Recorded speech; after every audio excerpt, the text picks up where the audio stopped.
Hello, welcome to another Vintage Day. I'm Luann Trotova, joined today with Paige Graham. And unfortunately, it is during a very sad time for, I think, not just England, but around the world. We are mourning the passing of Queen Elizabeth. And for me, she was much more than just a sovereign over there. She was like the queen of wearing hats. And many of you don't know, but I owned the National Hat Museum, which had 2,300 hats on display prior to COVID, but during COVID that had to close. And I currently have all those hats and many more in storage waiting for a new home. So for me, this is a very, very sad occasion. And she was not just the Queen of England, but she was the Queen of hats. She wore every kind of hat there was, but my favorite is still the pillbox hat. That's my favorite. It was like her standard. Yes, but of late, though, that's not been her standard. She has been in a very kind of big boxy type hat. Many milliners over the years have made hats for her. There's no doubt about that. But she has been wearing this big block color with a big block outfit. And I think it suits her very well. And it's always perfectly matched. Oh, accessorized. Everything is the fabric of the hat always perfectly matches the outfit and is perfectly accessorized. And she doesn't wear too much jewelry because, you know, that would be gaudy. You don't have gaudy queens. That's not allowed.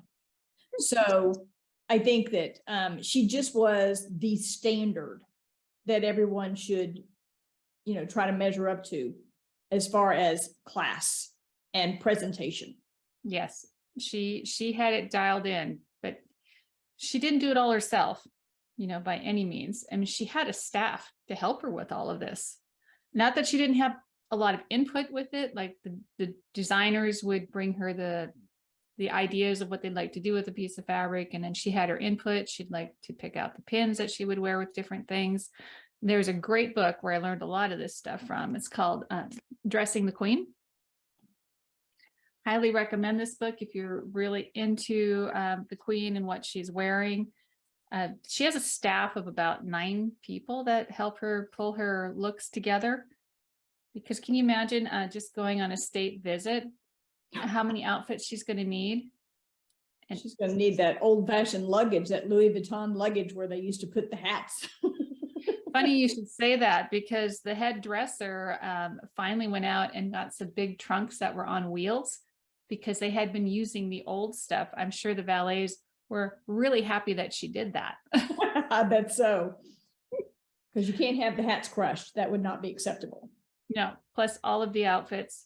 And they showed a photo of an area where they start staging things for a state visit that she's going to be doing. But there's so much work into all of the detail on it that they do need that many people. And each one of the people that work on it all keep a diary, so they know exactly what she wore, why she wore it, so on and so forth. Well, you wouldn't, if you're the queen, you wouldn't want to wear the same outfit to the same event twice. That would just not be acceptable. Right down to just the fact, like if the last time she visited this, she wore red, she would not wear red the next time. Right. So really interesting reading on it. She would also accessorize her hats according to where she was going or to whatever event it was, giving a nod to the event or the country. And I don't know if that's where I got it, but as you know, I dress for many different events, and I always try to tie something in to, you know, a nod of respect to the event that I'm attending. Yeah, and people notice. They really do. Yes, they do. They notice you in the grocery store, honey. So you just always want to know if I'm going to a funeral, because I'm usually black. It's just that people appreciate when someone dresses nicely and they're taking the time and the care to have that presentation. And you just don't see it that much anymore. And during this time, you know, of course, I have my TV going practically 24/7 right now, and they're showing all the folks in England queuing and passing the Queen's coffin at Westminster Abbey. And I got hats off to the English. They know how to queue properly. It's such, reserved, guarded respect, but I think they just do that all the time when they're, queuing, where a lot of places people are trying to push through. Mhm. But the other thing that I noticed is that so many of them were wearing black, which is very English. It was in the Victorian era. It was in the Edwardian era. It was in mourning, you would have worn black for extended periods of time, depending on the relation to you. And very few, some were wearing bright colors. Maybe they were traveling and that's all they had, or maybe it's their culture that Could you would be. wear a bright color. Like in some places, white is worn for mourning. Yeah, I don't think I would ever consider wearing anything other than black or navy blue or something like that, just something dark to a funeral. Yes.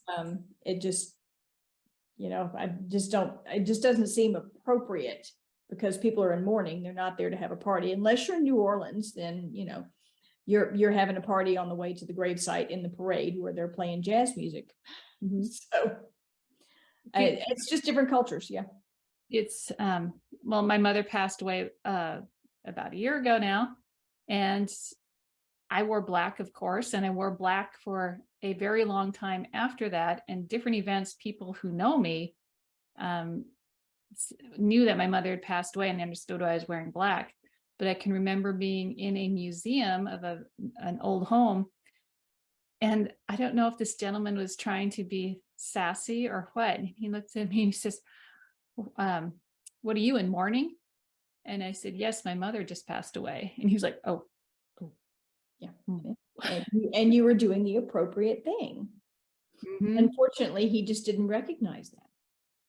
Yeah, because we have lost a lot of traditions, and tradition is huge over in England, as we are seeing right now. The Queen always in a hat, not fascinator. She always wore a hat because, in a sense, it was her not having to wear a crown all the time. She wore the hat in place of it because generally somebody with a hat on, or the largest hat, is generally the head of the group. Right. Well, I hope that they continue that tradition, that Camilla and Kate will wear hats. And I think you said that Kate usually wears a fascinator. Yes, she does. And, at first I was always thinking that, okay, we have the Queen wearing the hat, and then the younger ones are wearing the fascinators, and then pretty soon we won't see anything. And we were discussing this earlier, and I think perhaps maybe they wear the fascinators not to crowd in on the fact that the Queen wears a full hat. That would be respectful. Yeah, I'm not English. It's all speculation. So. Well, and I think when we were talking earlier about hats at the funeral, I would have anticipated more people wearing hats to the funeral, but you said that you'd only seen maybe one or two. I saw one gal wearing a black hat and dressed all in black, and another gal dressed in black wearing a black fascinator.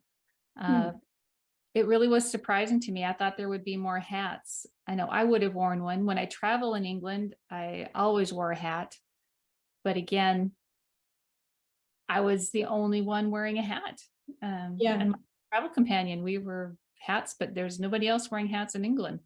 I'm just a little bit surprised, being Episcopalian, which is the same thing as the Church of England, just on this side of the pond, that there weren't more people wearing what I would have worn growing up. Like, I was in the choir. I know that probably scares you a little bit because I had to behave in front of people.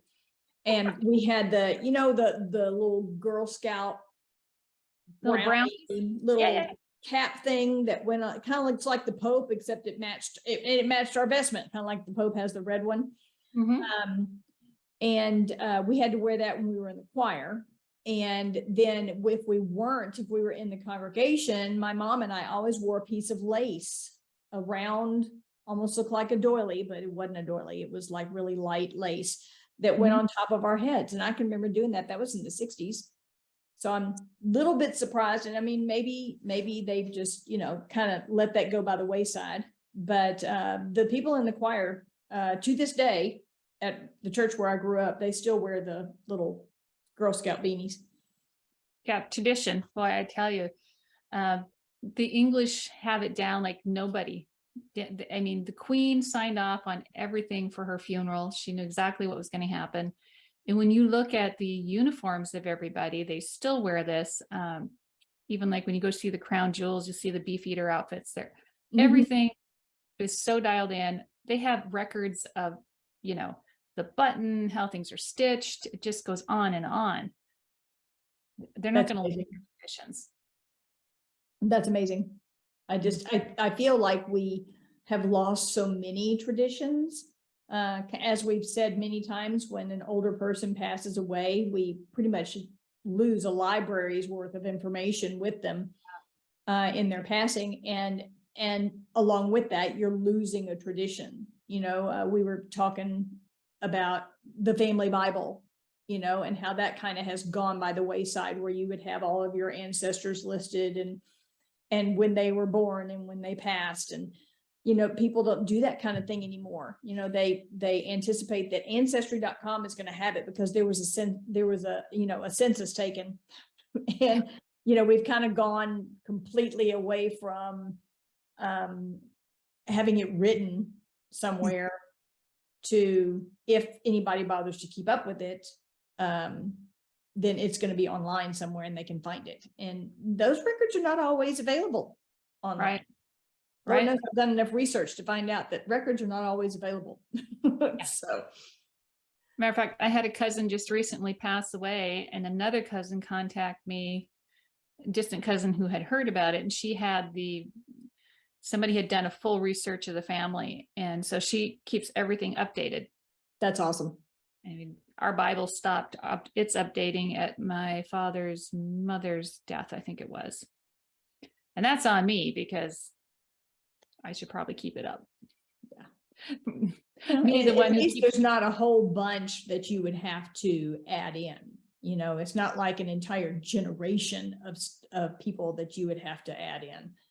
So, right. Yeah. Well, I think that the queen always dressed up, the royals always dress up, and I always find it that they always know the protocols.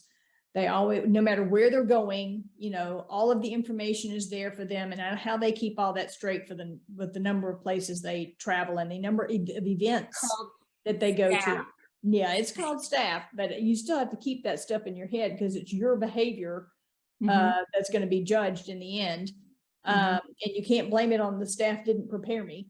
So, it's just, we just don't do that anymore. We don't dress for occasions, and we don't, I liken it to the fact that we've become a very casual nation. We like to see fashion, but we see it on the runway, as opposed to actually going out there and utilizing the fashion ourselves as a regular person.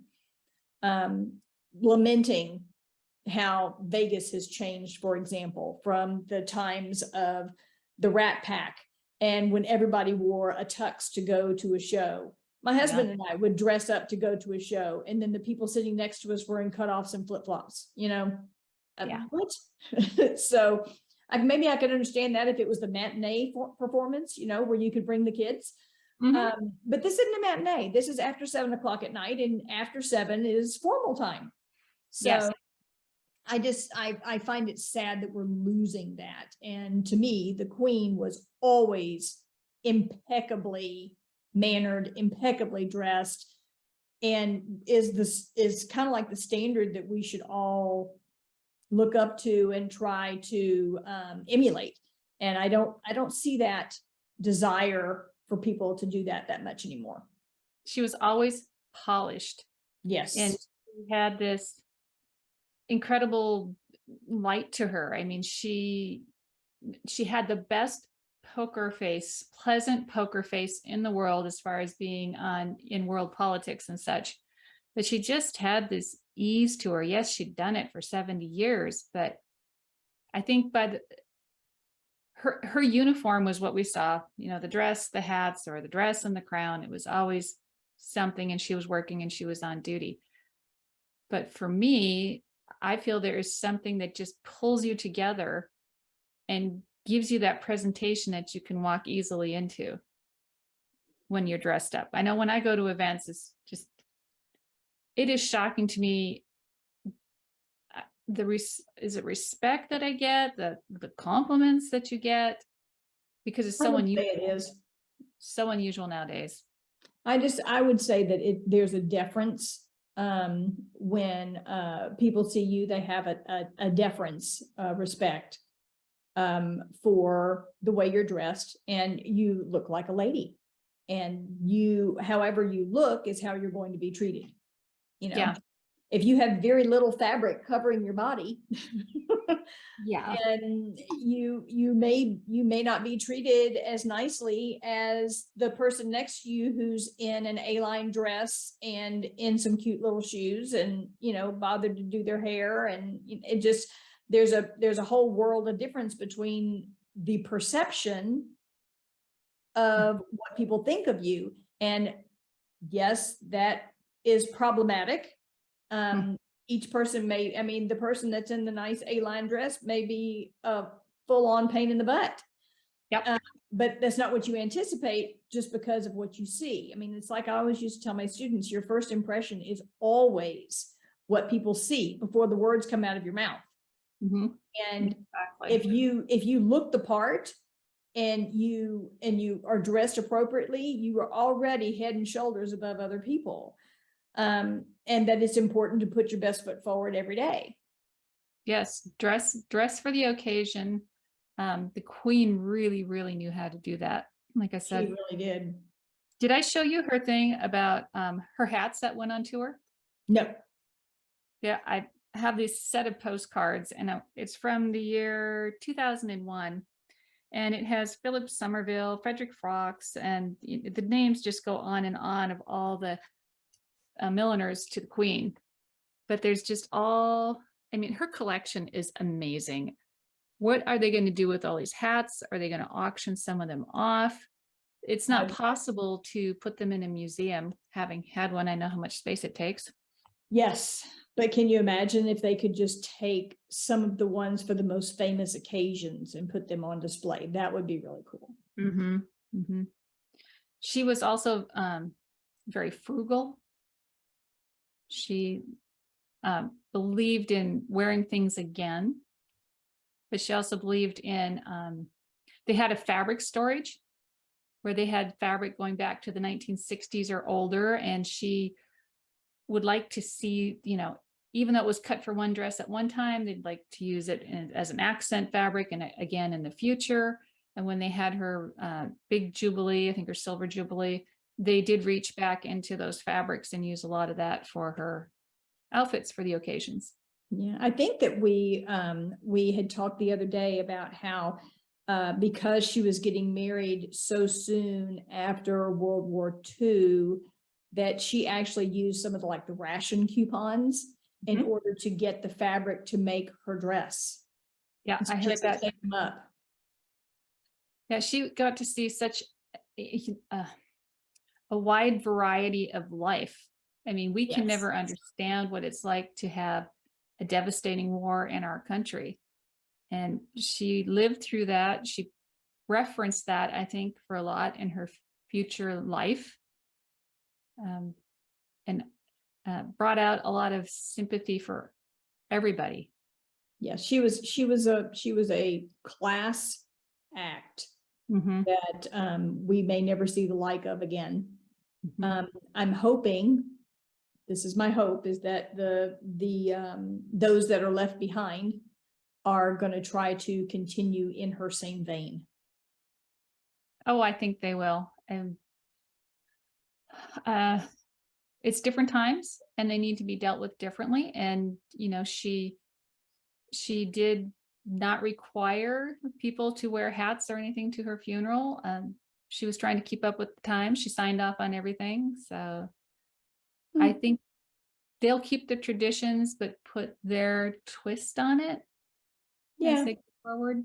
Make it their own, but still in keeping with what she has perpetuated. Hopefully they'll be able to do that a little bit, at least giving her, as you say, a nod, just out of remembrance Yeah.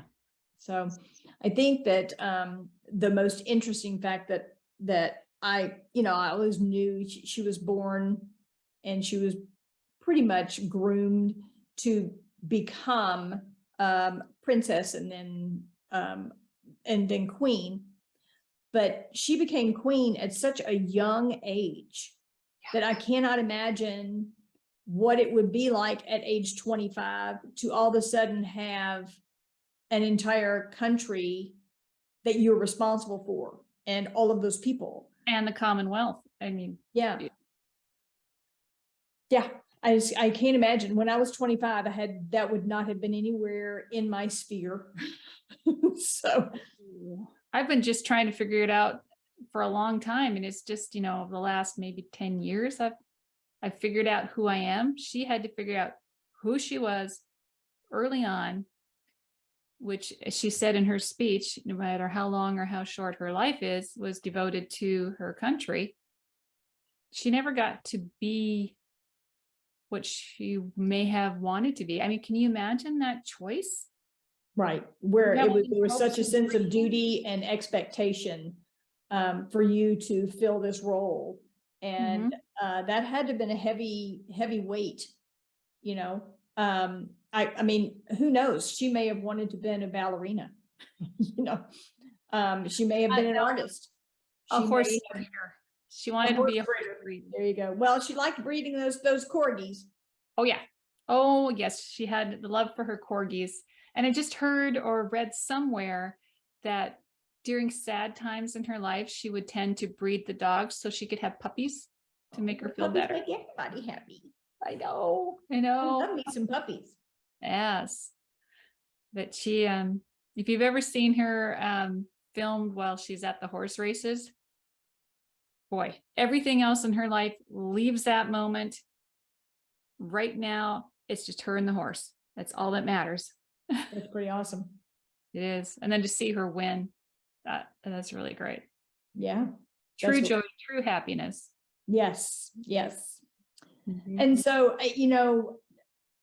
when I think of the way people dress in the area that we currently live in the Pacific Northwest, people dress for what they actually do most of the time. They're pretty outdoorsy around here, and they are hiking or they're kayaking or they're windsurfing or they're fishing or whatever. And so I think it's such a casual atmosphere out here that when they see you coming down the street in a vintage outfit with a hat, and periodically a parasol, they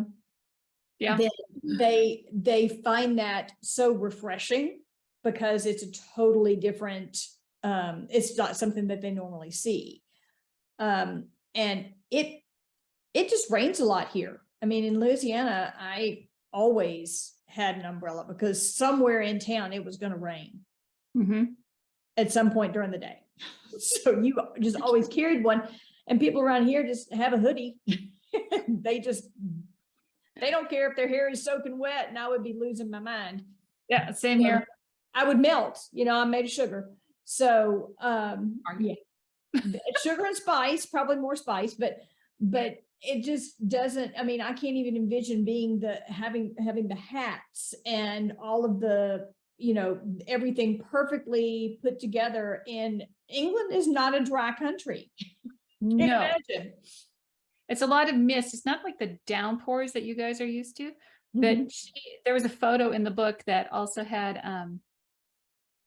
it showed all of her umbrellas. They're all clear, but trimmed with color to match her outfit. So she could still have this big umbrella over her hat and her outfit, but you could still see her. Cute. That's cute. Yeah.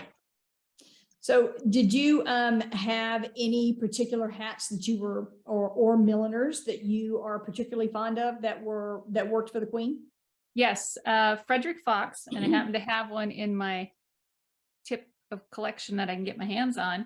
This is a Frederick Fox, and this was one of her favorite milliners, and is also the style that you've seen her wearing the last, I don't know, 10 years or so.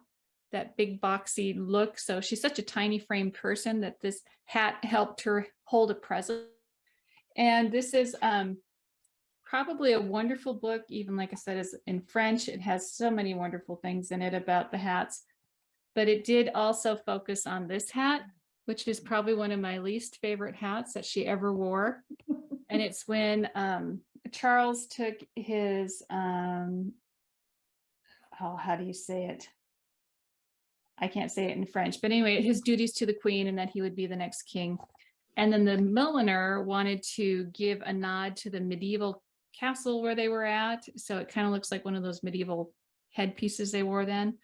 So it's kind of like Charles was being named as her successor. I think that's what it was. But this Okay. is 1969. This is an ideal example of why hats went out of fashion. Yeah. Well, it seems to me if they're talking about the medieval times, they would leave that top part and then just have the net, that used to hang on to the girl's hair. Of course, I don't know if she had enough hair to do that, but they could have put in some, little pieces and made it happen. My mother had a little hair piece. Did your mom have a little hair piece? Oh, yes. Yes. In the 60s. But she did. I'm going to put both of these books in the comment section because I think if you're in the into the hats and such, you would really love these two books. But here's another example of something that you rarely see the queen wearing: a downturned brim. Oh, yeah. Because when she's out on her walkabouts, she needs to be seen by everybody. So almost all her hats have an upturned brim. If you Never even thought about that. Yeah, if you watch a little bit of, because you're going to see a lot of pictures of the queen right now, as brims came back into fashion after the 50s, well, really into the 80s is when we really started seeing the brim come back. You will see that it's upturned. Love that. And I believe in the book, Dressing the Queen, they talk about how each hat had its own hat pin made for it. So when That's cool. stored them away, they didn't have to go looking for a hat pin. Everything coordinated with everything else. So was it a hat pin that was specifically designed for that hat? Mm-hmm. Like matching the embellishments that were on the hat? Right. Cool. I'm sure she had some others that she wore for different events that were special. But that particular, again, if you needed to quickly put something together, hat pins there, boom, let's go. Yeah. That's pretty cool. Mm-hmm. I don't know that in the gorge, it's hard to keep a hat on your head. I mean, except for me, because I wear a baseball cap and my ponytail goes out the back of it. So that just kind of keeps it on there. But I can imagine that you might have, because you like big hats. I do. I'm like the queen. I like big brimmed hats. And I would love to know how she kept that hat on all the time. I never saw her have a wardrobe malfunction. I mean, when I wear a hat and it's going to be windy, big brim, I have one hat pin going this way and another one going this way. And there's still times that I almost lose that hat. Yeah, this is the wind surfing capital of the world here. So I can imagine that we have a little bit more wind perhaps than they do. Yes, that's true. So another interesting thing about the queen's clothes is that they did a wrinkle test. And they would twist everything up and see if when they let go that it would be perfectly smooth. So every time she gets in and out of a car, it perfectly drapes. Oh, well, she definitely would not be wearing linen ever. No. She was always perfectly dialed on, and you would never see a crease in her skirt from sitting in a car. I wonder if she wears a seatbelt or did. I don't know. I mean, I don't know if it's law over there. I mean, I think it would be everywhere, but I don't know. It's a crazy thought because, I would think she's the queen. If she doesn't feel like wearing a seatbelt, she does not have to, because she cannot be must. I don't think we've ever seen her car move over 5 miles an hour. So right. It's not like there's going to be a high-speed chase or anything. No. All right. So what is our challenge that goes with this particular episode of Another Vintage Day? I would say it doesn't hurt because you get, every time you go to a function, and the queen knew this very well, she knew how to accent her hats with something, or her pin or her outfit that would give a nod to the occasion or to the country she was in.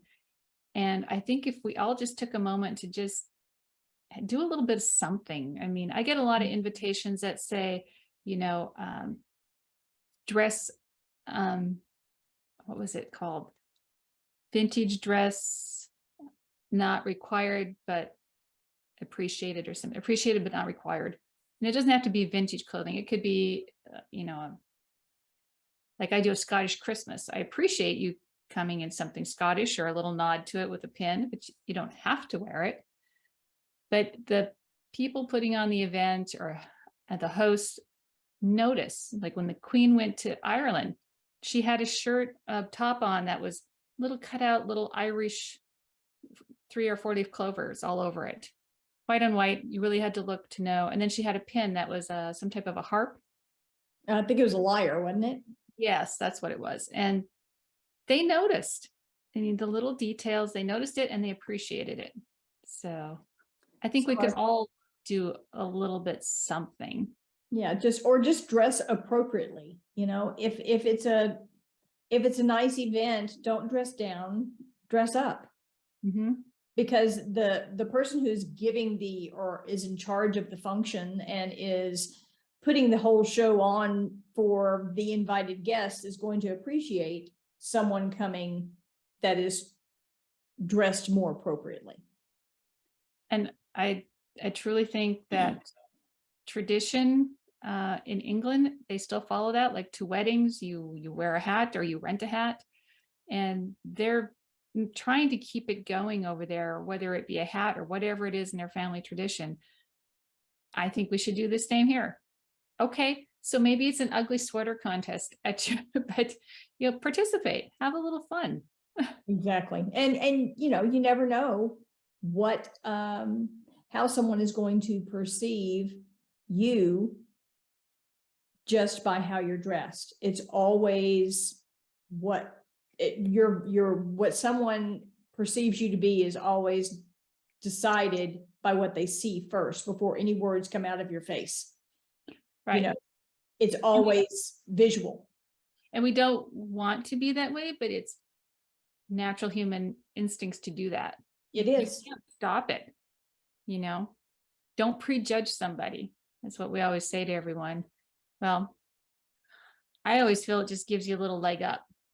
It does. You'd be head and shoulders above the rest. That's what I used to tell my students. Just dress appropriately.